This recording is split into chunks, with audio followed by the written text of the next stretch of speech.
చందమామ కథ తండ్రి కొడుకులు మూడో భాగం. తన తండ్రిలాగా మారిన సత్యం వంటలక్క చెప్పిన సరుకులన్నీ కట్టించుకొని దారిలో కొన్ని బొమ్మలు కొనుక్కొని ఇంటికి బయలుదేరాడు. దారిలో అనేక మంది పెద్దవాళ్ళు కనిపించి నమస్కారం పంతులు గారు అంటూ వచ్చారు. తనకే నమస్కారం పెడుతున్నారని సత్యం మొదట గ్రహించలేదు.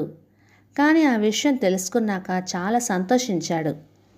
వాళ్ళందరినీ మోసపుచ్చగలిగినందుకు సత్యానికి నవ్వు కూడా వచ్చింది. సత్యాన్ని పలకరించిన వాళ్ళల్లో కొందరు వాడికి తెలిసిన వాళ్లే, కానీ కొందరు బొత్తిగా కొత్తవాళ్ళు. వాళ్ళు తనను నిలబెట్టి మాట్లాడిస్తారేమోనని సత్యం చాలా భయపడ్డాడు. కానీ అదృష్టవశాత్తు ఆ పూటకు అటువంటిదేమీ జరగకుండానే వెళ్ళిపోయింది. సత్యం ఇంటికి తిరిగి వచ్చేసరికి చీకటి పడింది. దీపాలు పెట్టారు. వాళ్ళ ఇంటి ముందు చీకట్లో నిలబడి ఒక కుర్రాడు గట్టిగా ఈలేస్తున్నాడు. సత్యం ఒళ్ళు ఒక్కసారిగా పొంగిపోయింది. ఆ ఈల వేసేవాడు రంగడు. తను కూడా జవాబుగా ఈల వేయడానికి ప్రయత్నించాడు. కానీ ఎంత ప్రయత్నించినా ఈల రాలేదు. సత్యానికి భలే కోపం వచ్చింది. కానీ చేసేది లేక ఒరే రంగడు అని కేకపెట్టాడు. రంగడు తన దిక్కుగానే చూశాడు, కానీ తనకేసి చూడలేదు.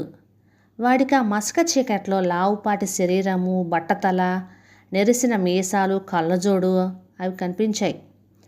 అట్లా చూస్తావేంట్రా రంగడు, నేనే అన్నాడు సత్యం దగ్గరికి వస్తూ. ఆ వచ్చే పెద్ద మనిషి సత్యం తండ్రి అని తెలియగానే రంగడికి పై ప్రాణాలు పైనే పోయాయి. తనతో స్నేహం చేయొద్దని సత్యాన్ని ఎన్నోసార్లు ఈయన కొట్టి ఉన్నాడు కూడాను. ఆ కారణం చేతనే ఎప్పుడన్నా సత్యాన్ని పిలవడానికి వస్తే రంగడు ఇంట్లోకి రాక బయట నుంచి ఒక రకంగా ఈలేస్తాడు. ఆ ఈల విని సత్యం రంగడిని గుర్తించి బయటకు వస్తూ ఉంటాడు. ఇప్పుడు ఆ రహస్యం కూడా సూరయ్య గారికి తెలిసిపోయిందనుకున్నాడు. రంగడు చీకట్లో పడి దౌడు తీశాడు. ఎందుకురా పారిపోతున్నావు, నేనేరా వెధవా అంటూ సత్యం కేకపెట్టసాగాడు. కానీ రంగడు వినిపించుకోకుండా పారిపోయాడు. ఏం పంతులు గారు, అబ్బాయి కోసమా కేకేస్తున్నారు అని ఎవరో పలకరించారు. సత్యం ఇక వీధిలో ఆగక గబగబా ఇంట్లో జొరబడ్డాడు. ఆ రాత్రి సత్యం తన తండ్రి పక్కలో పడుకున్నాడు. ఈ జీవితం చాలా బాగుంది. కావలసినంత డబ్బు, అందరూ గౌరవించేవాళ్లే. ఎరగని వాళ్ళు పలకరించినప్పుడు మాత్రం చిక్కు. అదన్నీ తన పాత స్నేహితులు తను చూసి భయపడిపోతున్నారు. అయినా ఈ జీవితమే బాగుంది. పిల్లవాడిగా ఉండడం కన్నా పాపం లేదు. ఈ ప్రపంచం పెద్దవాళ్ళదే అనుకున్నాడు సత్యం. ఆ రాత్రి సత్యానికి సరిగా నిద్ర పట్టలేదు. మామూలుగా 9 కొట్టగానే నిద్రపోయేవాడు. ఇవాళ రాత్రల్లా పక్క మీద అటూ ఇటూ దొర్లుతూనే ఉన్నాడు. సూరయ్య మటుకు మనస్సు ఎంత కలతగా ఉన్నా 9 కొట్టగానే పడుకుని వెంటనే నిద్రపోయాడు. సత్యానికి తెల్లవారక ముందు మెలకు వచ్చింది. పక్క మీద నుంచి లేచి తోచని వాడల్లే ఇల్లంతా తిరిగాడు. గదిలోకి వెళ్ళి అద్దంలో తన బట్టతల, మీసాలు చూసుకున్నాడు. కళ్ళజోడు పెట్టుకుంటే గాని అదైనా సరిగ్గా కనిపించటం లేదు. సూర్యోదయమై గంట అయినప్పటికీ సూరయ్య లేవలేదు. ఇంతలో బడి నుంచి ఒక కుర్రాడొచ్చాడు. వాడు సత్యాన్ని ఎరిగినవాడే. అయినా గుర్తించక, ఏమండి, మీ సత్యాన్ని పంతులు గారు పిలుచుకురమ్మన్నారు అని చెప్పాడు. సూరయ్య లేచాడు. అలవాటు ప్రకారం వంటలక్కన కేకేశాడు. కానీ వంటలక్క కేక విని కూడా పలకలేదు. ఇంతలో తన కొడుకు ఈడువాడు లోపలికి వచ్చి, ఒరేయ్, నిన్ను మాస్టర్ పిలుచుకురమ్మన్నారు అని చెప్పాడు.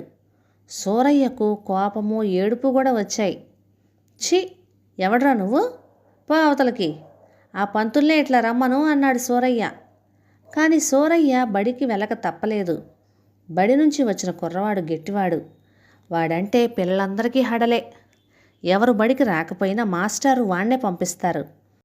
సూరయ్య వాడికి చిక్కి తప్పించుకోలేకపోయాడు.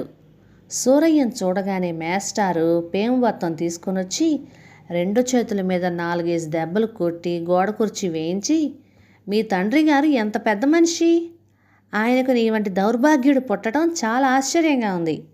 నీ ఆటలు రోజు రోజుకి మితిమీరిపోతున్నాయి. ఇక నిన్ను చూస్తూ ఊరుకునేదే లేదు. బండకొయ్య తగిలిస్తాను, ఏమనుకున్నావో అని మందలించాడు. సూరయ్యకు కళ్ళనీళ్లు బొటబొట కారాయి. ఇంత అవమానం పొందటం కన్నా చచ్చిపోవటం మేలనిపించింది.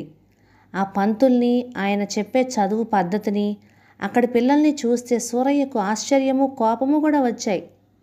ఇదేం పంతులు, ఇదేం చదువు, పాపం సత్యం ఇటువంటి అర్థం లేని చదువు చదువుతున్నాడా అని అనుకున్నాడు. కాసేపు పిల్లలంతా ఎక్కాలు వెళ్ళవేశారు.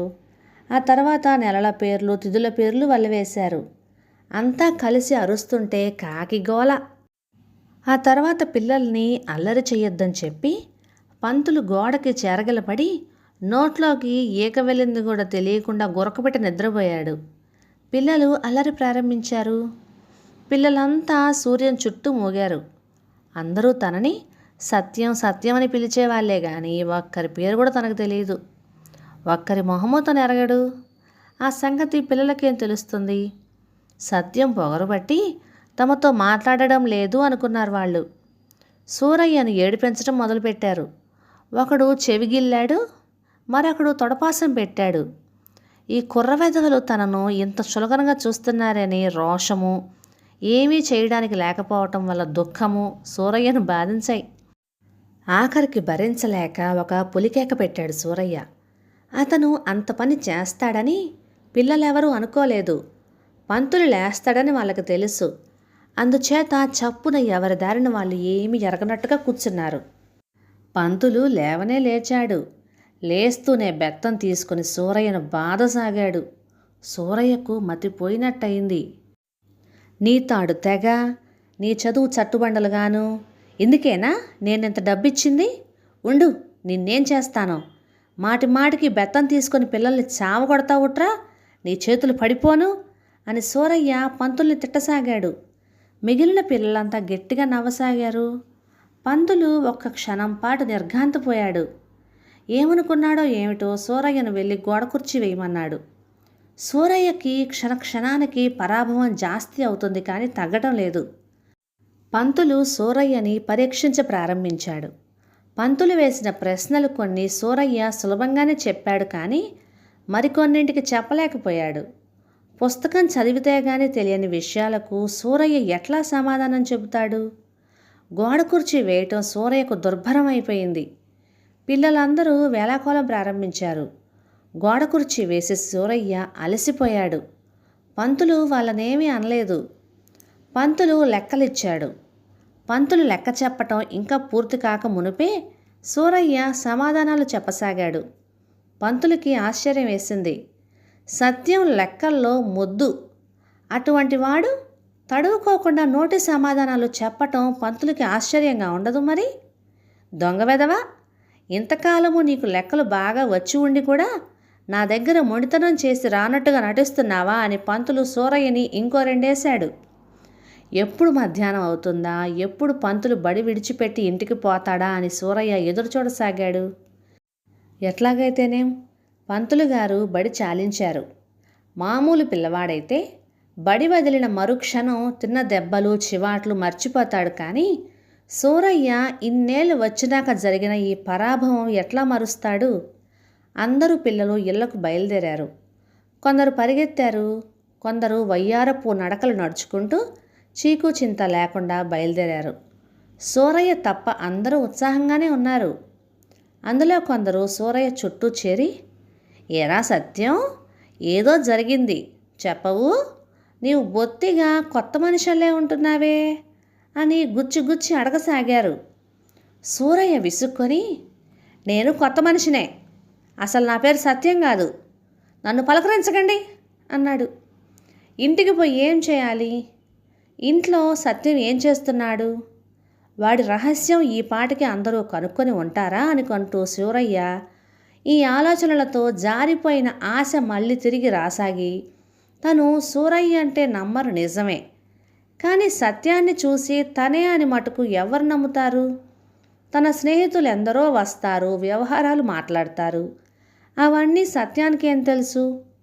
అందుచేత సత్యం గుట్టు ఈ పాటికి బయటపడి ఉంటుంది.